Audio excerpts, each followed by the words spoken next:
வணக்கம் அன்பர்களே. அஸ்ட்ரோசிரி சேனல் வாயிலாக நான் உங்கள் அஸ்ட்ராலஜர் டாக்டர் சதீஷ்.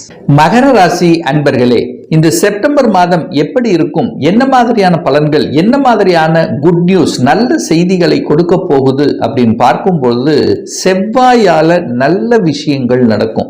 இந்த செவ்வாய் பகவான் 9ஆம் இடம் என்று சொல்லக்கூடிய பாக்யஸ்தானத்தில் அமர்ந்து கொண்டு 4ஆம் இடமான சுகஸ்தானத்தை பார்ப்பதும், இந்த செப்டம்பர் மாதம் 13ஆம் தேதிக்கு செவ்வாய் பகவான் 10ஆம் இடம் என்று சொல்லக்கூடிய தொழில் ஸ்தானத்தில் வந்து அமர்ந்து கொண்டு திக்பலத்தோட வலிமையாக இருக்க போகிறார் இந்த செவ்வாய் பகவான்.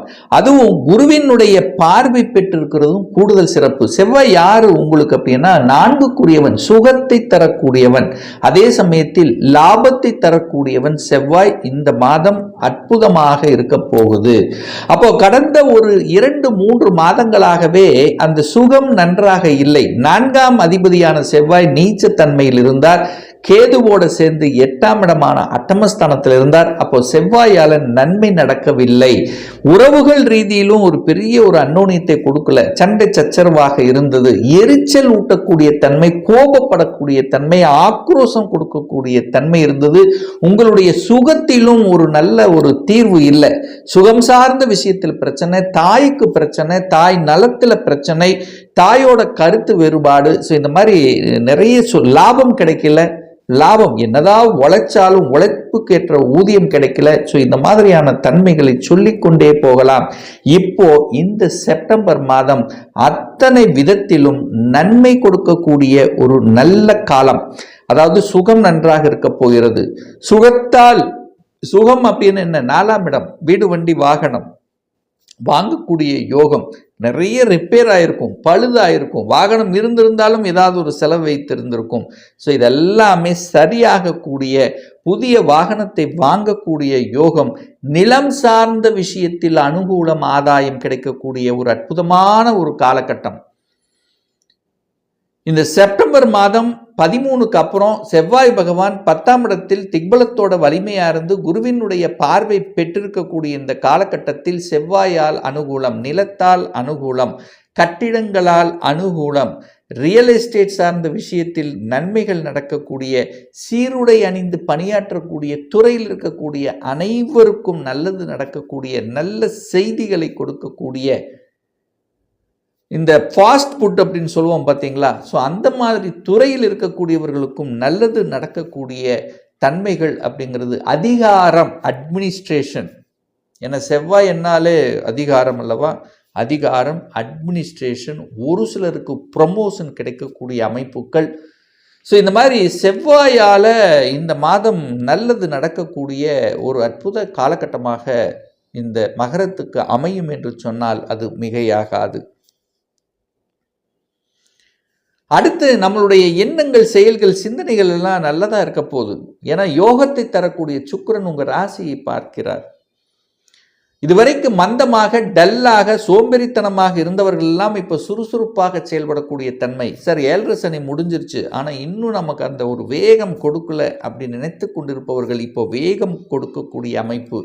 ஏன்னா இந்த மாதம் இன்னும் ஒரு நல்ல செய்தி, ஒரு நல்ல நிகழ்வுன்னா, பாக்யாதிபதி 9க்குரியவன் ஆட்சி பலம், உச்சபலம், மூல திரிகோணம் பலம் பெற்று வலிமையாக வந்து அமரப்போகிறார்.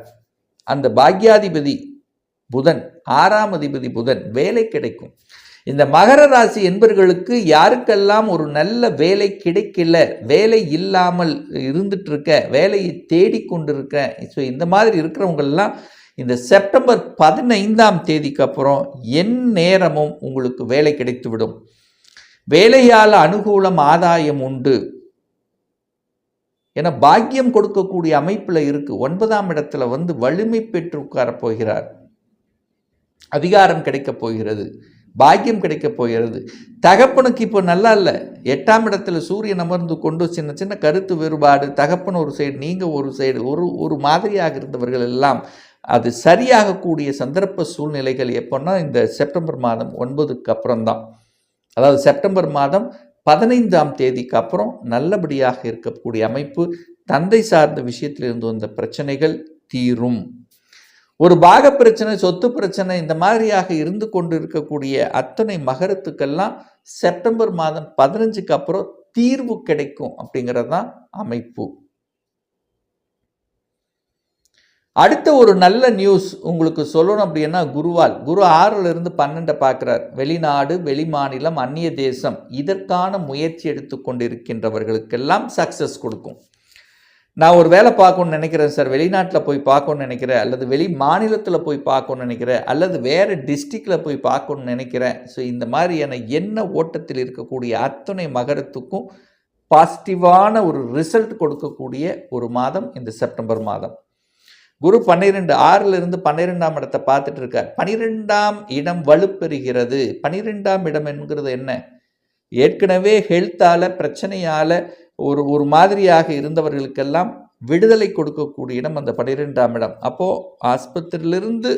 ஆஸ்பத்திரி அட்மிட் ஆனவங்கெல்லாம் வெளியில் வர போறீங்கன்னு அர்த்தம். அப்போ உடல்நிலை சரியாக போகிறதுன்னு அர்த்தம். 12ஆம் இடம் என்பது என்ன? தூக்கம். நல்ல தூக்கமே கிடைக்கல சார், அலைஞ்சு திரிஞ்சு கொண்டிருந்தவர்களுக்கெல்லாம் தூக்கம் கிடைக்கும். நல்ல தூக்கம் தூங்குவீங்க அப்படின்னு சொல்லுவேன். அடுத்து முதலீடுகள் அப்படிங்கிறது 12ஆம் இடம் தான். அப்போ புதிய முதலீடுகள் செய்வதற்கும் உங்களுக்கு ஏற்ற மாதமாக இந்த மகரத்துக்கு அமையும். அப்போ முதலீடுகள் சார்ந்த விஷயங்களும் சிறப்பு. இந்த ரகசியம் சம்பந்தப்பட்ட துறையில் இருக்குங்க பாருங்க, சிபிசிஐடி, இந்த மாதிரியான ரகசியம் சார்ந்த துறையில் இருக்கக்கூடியவர்களுக்கெல்லாம் கூடுதல் நன்மதிப்பை தரக்கூடிய ஒரு காலகட்டம்.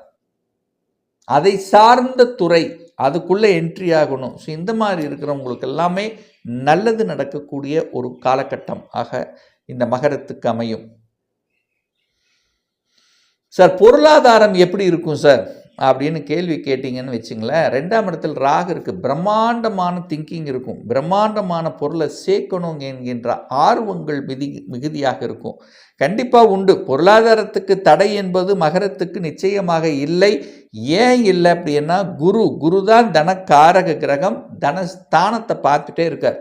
ஒரு காரக கிரகம் அந்த ஸ்தானத்தை பார்க்கும்போது உங்களுக்கு தனம் வருகிறதுன்னு அர்த்தம். கடைசி டைமிலாவது உங்களுக்கு தேவையான தனவரவு உங்கள் வீட்டுக்கும் உங்களுக்கும் வந்து சேரும்ங்கிறது தான் அமைப்பு. ஆனால் ஒரு விஷயத்தில் மட்டும் கவனம், குடும்பஸ்தானத்தில் ராகு இருக்கிறதுனால, ராகுங்கிறது பாம்பு கிரகம்ங்கிறதுனால, ராகுங்கிறது விஷத்தன்மை கொண்ட ஒரு கிரகம்ங்கிறதுனால, அப்போ உங்கள் வீட்டுக்குள்ள ஒரு பாம்பு இருக்குங்கிறது ஞாபகத்தில் வைத்து கொண்டு செயல்படுங்கள். அப்போ என்ன, ராகுன்னா அந்நியர்கள், 3ஆம் நபர்கள் குறுக்கீடு உங்கள் குடும்பத்துக்கு வராமல் பார்த்து கொள்வது சிறப்பு.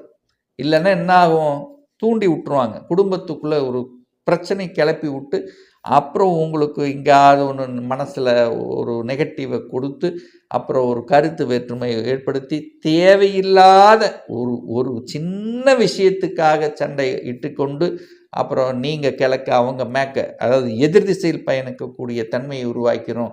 ஸோ அதனால் குடும்பத்தில் ஒரு பாம்பு இருக்கிறதுனால அதற்கு நீங்கள் வழி கொடுக்க கூடாது என்பதை மனதில் பதிய வைத்து கொண்டு செயல்படுங்கள். இந்த 6ஆம் அதிபதியும் 8ஆம் அதிபதியும் இணைகிறது. அப்போ கெட்டவன் கிட்டிடில் அதாவது என்ன சொல்லுவாங்க, கெட்ட கிரகம் கெட்ட ஸ்தானத்தில் போய் உட்காரும்போது நன்மையை தரும் அப்படின்னு சொல்லுவாங்க. ஸோ 6ஆம் அதிபதி 8ல் இருக்கார், 8ஆம் அதிபதி ஆட்சி பலத்தோட வலிமையாக இருக்கார். அப்போ கெட்டவன் கெட்டிடில் கிட்டிடும் ராஜயோகம் என்கின்ற பழமொழிக்கு ஏற்ப திடீர் அதிர்ஷ்ட வாய்ப்புகள் தேடி வரும், திடீர் நன்மைகள் கொடுக்கும். நடக்கலைன்னு சொல்லி வழி கொடுத்து கொண்டு இருந்தவர்களுக்கெல்லாம் திடீர்னு நடந்து அதன் மூலமாக ஒரு சந்தோஷத்தை அனுபவிக்கக்கூடிய தன்மைங்கிறது இந்த மாதம் இருக்கிறது. சரி, இந்த மாதம் ஒரு நல்ல தெய்வ வழிபாடு. சரி, எந்த தெய்வத்தை வழிபட்டால் நமக்கு சிறப்பு? எல்லா இருக்கிற தெய்வத்தை விட சிறப்பு வாய்ந்த தெய்வம் உங்கள் குலதெய்வம் தான். குலதெய்வத்தை கெட்டியாக பிடித்து கொள்வது இந்த மகரத்துக்கு சிறப்பு. ஒன்று அமாவாசை நாள் அல்லது பௌர்ணமி நாளில் உங்கள் குலதெய்வத்தை சென்று நீங்கள் பிரார்த்தனை வைத்தீர்கள் என்றால், உங்கள் மனசில் என்ன நினைத்து கொண்டு ஒரு பிரார்த்தனை வச்சிங்கன்னா அது நிச்சயமாக நடைபெறும்.